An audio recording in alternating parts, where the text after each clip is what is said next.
What's up, babes? It's Alex or Black Eye here. This video will be a bit different from my normal patch note summary because it is so fucking long. I want my patch note summaries to be a summary that goes over key information. Season 10 is releasing so many brand new items, so many changes are being made that if I stuck to my normal formula, this video would be 30 minutes long, which is against the spirit of what I want this video to be.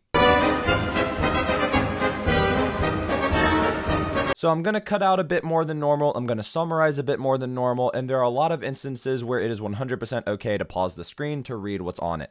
It is also worth noting that some of the numbers shown in this video, specifically with item and god balance changes, won't necessarily be correct when Season 10 actually launches. This is because the public test server is being released a little bit early, allowing players to basically play Season 10 earlier than intended. There has already been one batch of balance changes applied to PTS, but those are just tweaking numbers here and there, but the core concepts of everything discussed here will remain the same. With that being said, let's start with SMITE's newest warrior, Surtur. Surtur's passive allows part of his body to fall to the ground, which he can then pick up upon losing a certain amount of health. Upon picking up these fragments, Surtur gains a little bit of health back, as well as protections. Enemies can destroy these fragments by walking over them. Surtur's first ability is a stim to his basic attacks. His next basic attack will deal bonus magical damage and set the enemy on fire, causing them to take damage over time, and will also spawn a fiery imp. The bonus magical damage this does depends on how many stacks he has, and he gains stacks when an enemy dies while the burning effect is active. It can stack up to 200 times. Surtur's second ability throws a projectile, which is either a lane minion, a fiery imp, or a rock if neither of the previous two were in range. The projectile deals damage and stuns enemies that are hit. Surtur's third ability, Ember Walk, creates a ring of fire around him, providing a movement speed buff that increases for hitting enemies while the ability is active. This ring will deal damage and slow enemies. Once the ring has fully formed, the outer ring will deal continuous damage to enemies inside. If there are any fragments from his passive inside the ring, it will automatically pick it up for Surtur. Surtur's ultimate allows him to leap very high into the air and turn into a very large meteor. When he's in the air, Surtur is immune to damage and he can choose where to come crashing down. Before he actually lands, meteorites split off and targets enemies on the ground, dealing damage and spawning fiery imps. When the meteor finally lands, it deals damage and knocks up enemies hit. Next, we can move on to the skins. As with every new god, Surtur will be seeing some mastery skins, but he is also getting Ascended Surtur and Azure Flame Surtur. Then we have 5 crossover skins with Magic the Gathering. These crossover skins include Karn Atlas, Liliana Ves Nuwa, Chandra Nalar Pele, I just realized I'm probably not pronouncing these right, Atraxa Thanatos, and Jace Bellerin Yu Huang. The rest of the skins include Denton Bacchus, Web of Fate Arachne, Corrupted Commander Cernunos, Infernal Winds Kukulkan, Crimson Conqueror Guan Yu, and Berserker Bo Rama. Next, we can move on to quality of life. Season 10 will actually not be called Season 10 and will be instead called Year 10. This is because within Year 10 there will be 4 seasons, so this is probably just to avoid confusion. Each season will launch with a major gameplay update and heavy changes to the Conquest map. There will also be some changes to player progression, while the player level cap will be increased from 160 to 2,000. No changes will be made to viewer points, and the viewer point store will rotate weekly throughout 10.1. Although there will be a partial reset of viewer points in 10.2, so make sure you spend your viewer points when you have them. I skimmed over all of the bug fixes and couldn't find anything major that I thought was worth talking about. Now we can move on to game mode changes, with the largest change coming to Conquest with a brand new map. Firstly, we'll start off with the new Fire Giant character. Since Surtur was the old Fire Giant, they have made a new Fire Giant character to replace him. He will have all of the attacks that the previous Fire Giant did, but now has an all-new arena that allows players to fight it from all 360 degrees around it. He will also be slightly harder to kill, due to Hyra's increasing the max health scaling and decreasing the damage taken from critical strikes. The Pyromancer will stay the same, but instead will drop the Runic Bomb. The Runic Bomb can be picked up like a jungle buff, but can only be picked up from the team who dealt the last hit to the Pyromancer. The Runic Bomb fills a consumable slot, and then can be placed later using that slot and selecting a ground target. It deals 300 physical damage to gods and applies knockback, and also deals 1000 true damage to minions and structures. Or it can be sold in the item shop for 33 gold. Hi-Rez is also introducing Tower Bastions. Well, each tier 1 tower will have 2 shield-shaped, quote, Tower Bastions objectives in the tower radius. While they are alive, they provide the tower with 15% damage mitigation each, so 30% when both are alive. The Bastions can be destroyed with basic attack damage or ability damage. When destroyed, they provide gold to allies in the area. The totem is also seeing some changes. It has been renamed to just the totem and has been remodeled and relocated to the outer side of the solo lane. While active, the totem now has an aura around it that grants gods 10% increased damage dealt to minions and other gods. It no longer applies an instant global stack of its buff reward to teammates when the totem is claimed. Instead, a single instant stack is applied to teammates near the totem the moment it's claimed, and the buff still remains under all allied towers and phoenixes for 60 seconds. The tier 1 tower, tier 2 tower, and phoenixes are all seeing a decrease in base max health. Jungle camps in general are seeing a bit of a change, mainly with them being unleashed. Jungle camps that spawn only on your side of the map can now be damaged from outside of their leash radius as long as you have line of sight to one of the monsters. They will chase gods and attack the closest target for 10 seconds, and after 10 seconds they will attempt to run back, but can be re-engaged by dealing any sort of damage. There are also 2 more neutral camps that are brand new objectives called stacking buffs. These camps will not be unleashed, and the buff they drop will stack with any other jungle buff. On the duo side, we have the Scorpion camp, which drops the gold buff, and this buff grants a shield and gives some protections. On the solo side, we have the Scorpion camp, which drops the silver buff and grants cooldown reduction based on your current level. There will now be roaming harpies that spawn every 60 seconds from the dead back harpy camps. And finally, they're introducing Cyclops rogues. At the start of a match, pretty much a treasure chest will spawn near a random jungle camp, but the spawn locations are always symmetric for both teams. Upon killing these treasure chests, you are awarded gold, and for every 3 that you kill only on your side, the Cyclops rogue will spawn. The buff grants increased movement speed by 20%, which lasts for 60 seconds. These treasure chests and Cyclops rogues will also be present in Arena, Joust / the Jade Corruption Joust and Chinese Joust maps. Those are all of the major changes, but there are still a few minor ones, such as some of the jungle camp buffs being slightly reworked, but they still accomplish the same goal that the previous ones did, so I don't want to go over each one individually. If you want to see all of the exact changes that I didn't go over, then I would recommend reading the actual patch notes. Next, we can move on to the ranked changes. All the ranked game modes will undergo a hard reset of both rank and MMR for every player when 10.1 launches. The biggest change though is that all the ranked modes will now have full crossplay enabled between all platforms. This means that regardless of input, controller, or mouse and keyboard, everyone will play under the same ranked queue. And finally, God leaderboards have been adjusted to award God frames based on the position on the God leaderboards. For casual game modes such as Casual Conquest or Casual Joust, they will have their queue system changed to non-timed queues, but ranked will remain timed. These queues will no longer have a specific duration shown to players, and they will take as much time as they need to find a good match. When the queue pops, you will receive a deserter penalty if you fail to accept a queue pop for casual game modes.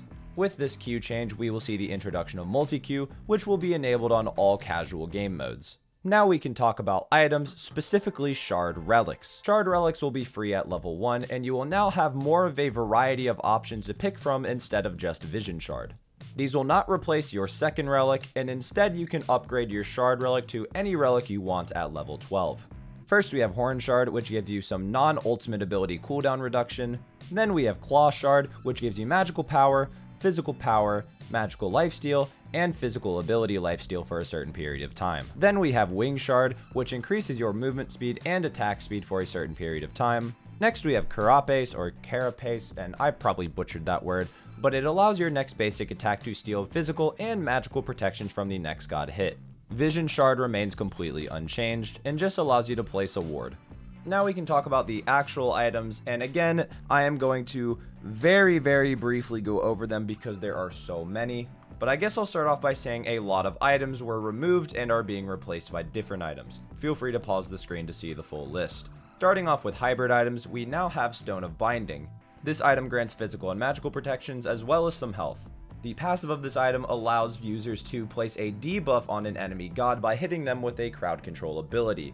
This debuff reduces their physical and magical protections. Next up we have Berserker Shield, which grants physical protection, health, attack speed, and HP 5, and the passive is in a similar vein to the old Berserker Shield. Next up we have Gladiator Shield, which gives physical protections, health, HP 5, cooldown reduction, and the passive works in a similar vein to the Season 9 Gladiator Shield.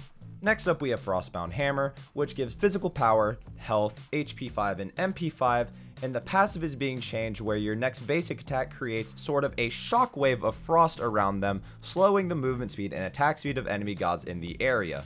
This has an internal cooldown as well. Runeforged Hammer will give physical power, health, HP 5, and MP 5, and the passive allows your next successful hard crowd control on an enemy god to create a runic symbol that is placed on the ground that lasts for 5 seconds. Enemies in this symbol take more damage. Next up we have Caduceus Club, which is very similar to Caduceus Shield. It provides physical power, health, and MP5, and the passive has been unchanged from Caduceus Shield.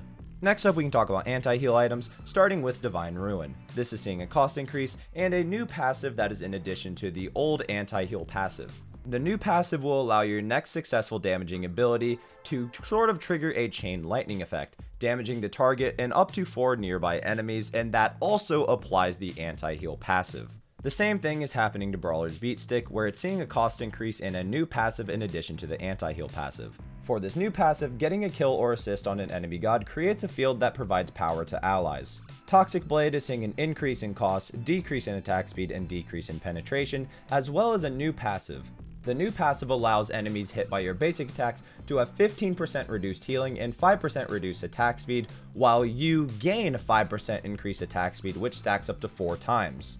Next up we have Pestilence, which is seeing an increase in cost and a new passive. The anti-heal aura is still the same, but in addition to this, enemies that successfully damage you will have their healing reduced by an additional 5% for 3 seconds.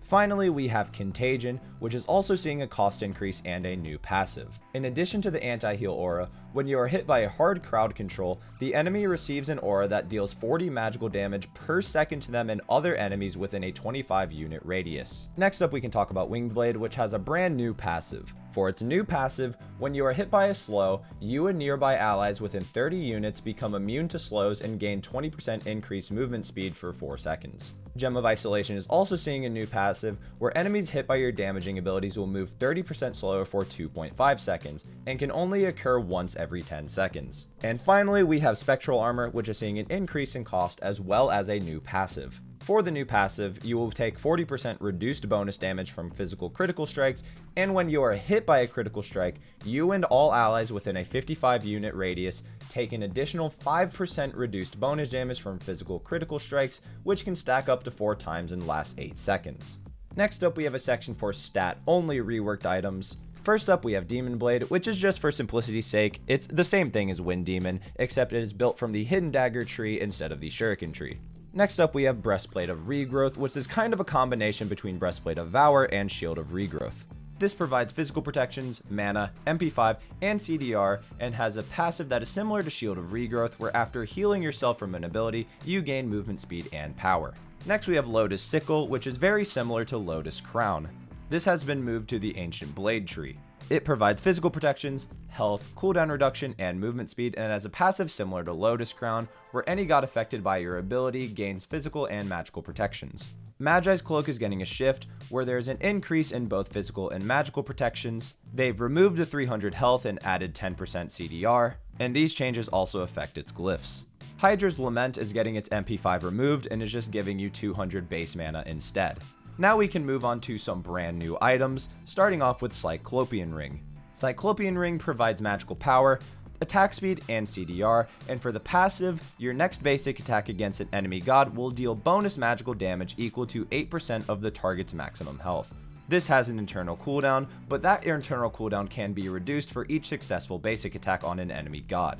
Next up we have Tablet of Destinies, which is in the book tree. This provides magical power, health, and mana, and for the passive, your next successful damaging ability on an enemy god grants a stack of wisdom. For each stack of wisdom, your abilities deals a small percentage of your max mana as true damage to enemy gods. You can only gain 1 stack every 2 seconds, and can only gain stacks once per god per ability hit with a max of 50 stacks. Next up we have Bladed Boomerang, which is in the Hidden Dagger tree building from Short Sword. This gives physical power, attack speed, and crit chance, and allows your next basic attack on an enemy god to create a deployable that when you pick it up, provides you with movement speed and critical strike chance. This effect can stack up to 3 times and can only occur once every 2 seconds. Next up we have Shadow Drinker, which is in the Katana tree, which builds from Thousandfold Blade. This gives physical power, physical penetration, and movement speed. And the passive allows users to enter stealth upon killing an enemy god, which gives you movement speed for 3 seconds. Taking damage, firing an ability, or a basic attack will break the stealth. Next up we have Dawnbringer, which is in the Cudgel tree and builds from Heavy Hammer. This gives physical power, health, and CCR. For its passive, when your ultimate has finished casting, your protections and movement speed are increased by 5% for each enemy god within 55 units of you for the next 6 seconds. Next up we have Absolution, which is in the Talisman tree building from Silver Talisman. It grants magical protections, health, and CCR. For the passive, when your ultimate has finished casting, you pulse out a cleansing aura within 50 units, providing all allies with CC immunity for 0.6 seconds. Next up we have Abyssal Stone, which builds from Sage's Stone. It provides physical protections, magical protections, and health. It also has a passive where successful ability damage to an enemy god applies a debuff that afflicts them with negative CDR for a certain amount of time. Next up we have Archdruid's Fury, or is it Archdruid's Fury? Whatever. It is also in the Druidstone tree and builds from Sage's Stone, and provides physical protections, magical protections, health, and MP5. For the passive, you gain a stack up to a max of 6 for each time you take damage from an enemy god equal to 5% of your max health. Your next basic attack on an enemy god will consume all the stacks and deal a certain amount of true damage per stack. Next up we have Phalanx, which is in the Round Shield tree building from Tower Shield. It provides physical protection, health, HP5, and CCR. For the passive, when you are basic attacked by an enemy god, friendly minions within 40 units of you gain a stack up to a max of 3, and these stacks provide attack speed and protections and last 6 seconds. You can also not give more than 1 stack per second. Next up we have Prophetic Cloak, which is in the Cloak tree building from Cleric's Cloak. It provides physical protection, magical protections, health, and CDR, and has a stacking passive. To stack this passive, once every 10 seconds when you damage an enemy god with an attack, you gain a stack of 2 protections in an aura that corresponds with the damage type of the target. Once you reach 15 stacks of both protection, this item evolves, giving you mitigations based on your current total protections. Next up we have Cannoneer's Cuirass, which is in the Glowing Emerald tree building from Emerald Mail. It provides physical and magical protections, health, and HP5. For the passive, your next successful basic attack on an enemy lane minion causes it to explode, instantly killing it. This deals magical damage to enemies in a small area and also provides bonus gold to your nearest ally. Now we can talk about starter item changes. Starting with Archmage's Gem, the magical power scaling is being increased. Next up we have Gem of Focus, which is seeing an increase in the movement speed buff, as well as an increase of the damage increase buff. It is also removing the damage mitigation buff per stack. Next up we can switch to Bluestone Pendant, which is seeing a reworked passive. In Season 10, enemies hit by your damaging abilities will take an additional 60 physical damage over the course of 2 seconds, and subsequent hits on the same target do half the bonus damage for the next 3 seconds. So the effect doesn't really stack, it just refreshes. Then we have Bluestone Brooch, which is also getting a reworked passive, although it is quite literally the exact same as Bluestone Pendant, except you deal more damage. Next up we have Corrupted Bluestone, which is also seeing a reworked passive. In a similar vein to Bluestone Pendant, enemies hit by your damaging abilities are corrupted, taking more physical damage and reducing their attack speed. Subsequent hits on the same target do half the bonus damage for the next 3 seconds. Each time you apply corruption, you gain attack speed and protections for 6 seconds up to a maximum of 5 stacks. And again, similar to the previous Bluestone, it doesn't really stack, it just refreshes. Next up we have Warding Sigil, which is getting a reworked passive. When you are hit by an ability, you gain a stack of dampening, gaining protections for 5 seconds, and healing for 1% of your maximum health. One of its upgrades, Sigil of the Old Guard, is also seeing a reworked passive. You just straight up gain 5% damage mitigation. On top of this, whenever you are hit with an ability, you gain a stack of Rebuke, providing an additional 4% damage mitigation for 8 seconds and healing for 3% of your max health. Next up we have Sundering Axe, which is just having the current health steal doubled from 2% to 4% on the passive. Then we have Axe of Animosity, which is being reworked from Hero's Axe. This is essentially just swapping passives with Animosity, so instead of the Hero's Axe passive, you will now have Animosity passive. It also has a decrease in physical and magical protections from the previous version of Hero's Axe. Next up we have Heroism, which will be the new Animosity. It upgrades from Benevolence and essentially just has old Hero's Axe passive. Next up we have War Flag, which is also seeing a reworked passive. Getting the assist for an enemy minion or jungle monster dying will provide 8 bonus gold, restore 5 health and 5 mana. You and nearby allied gods will also receive a stack that gives movement speed and attack speed for 8 seconds and can stack up to 8 times. If you are not within 30 units of an allied god for 20 seconds, this passive is disabled until you are near an allied god again. War Banner is also seeing a reworked passive, where you now gain 6 GP5 if you have the lowest gold on your team, and getting an assist for an enemy dying provides a stack that provides movement speed and attack speed for 8 seconds to nearby allies up to 10 stacks. When you've gained 4 or more stacks from assist, once per ability, each time you damage an enemy god, you restore health and mana to nearby allies within 55 units and refresh the duration of these stacks. Next we can move to general item changes. Erendite is just seeing a physical power scaling buff on the bonus damage from its passive. Next we are seeing an Aussie shift, which has a decrease in cost, increase in physical power, increase in physical lifesteal, decrease in attack speed. They've removed the 15 physical penetration and increased the HP threshold where the passive activates. Holy shit, that was a mouthful. Next we have an Atalanta's bow shift, which is seeing a decrease in cost, increase in physical power, increase in attack speed. They removed the physical lifesteal, they've removed the critical strike chance, and gave it 10% physical penetration. Next up we have a Bloodforge buff, which is only seeing a small cost decrease and an increase in movement speed. Next up we are seeing a shift in the Crusher, which will now build from Warrior's Bane. It is seeing an increase in cost, increase in physical power, increase in attack speed, and they've changed the 10 flat physical penetration to 10% physical penetration. They've also increased the physical power scaling on the passive, and the passive now deals 50% reduced damage on subsequent hits on the same target within 3 seconds. Next up, Dominance is seeing a shift where they removed the 10% physical penetration entirely, added 15% attack speed, and increased the penetration on basic attacks by 5%. For Devourer's Gauntlets, we are just seeing a small increase in cost. For Emperor's Armor, we are seeing an increase in cost, as well as an increase of the attack speed reduction of enemy structures. Mail of Renewal is seeing a shift, where the cost is being decreased, the health is being increased, the HP 5 is being increased, but the physical and magical protections are being decreased. Next up for Midgardian Mail, the physical protections are being increased. For Oni Hunter's Garb, we are seeing a decrease in health, but an increase in the damage mitigation.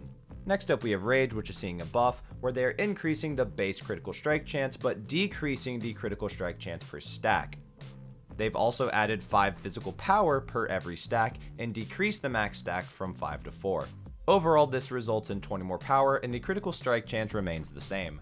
Next up we have Rada Tahuti, which is just seeing a cost decrease. Then we have Silver Branch Bow, which is seeing an increase in physical power, but a decrease in physical penetration. Next up we have Spear of the Magus, where the 10 flat magical penetration is being changed to 10% magical penetration. Finally, we have Sphinx's Bauble, which is seeing a decrease in cost, an increase in physical power, and an increase in magical power. Before going into God Balance, Hi-Rez is introducing new class bonuses, which are bonuses given to their corresponding class. Warriors will gain bonus CDR depending on their level, Assassins will receive physical penetration depending on their level, Mages will receive magical power depending on their level, Guardians will receive CCR depending on their level, and finally, Hunters will receive bonus basic attack damage depending on their level. We will also see a decrease in base magical protections depending on what class you pick, but we will see an increase in magical protections per level on all classes. And finally, all hunters are seeing a decrease in basic attack damage. Moving on to God Balance, we have Ishtar, where Strike Shot from her first ability is seeing decreased bonus damage, and finally her ultimate is seeing an increase in damage reduction on subsequent sword hits. Next we have Lancelot, where his first ability is seeing a decrease in physical power scaling, and its ultimate is seeing a decrease in base damage. Next up we have Thor, where his ultimate is seeing a decrease in physical power scaling on each hit of the arc damage that Thor gains after landing.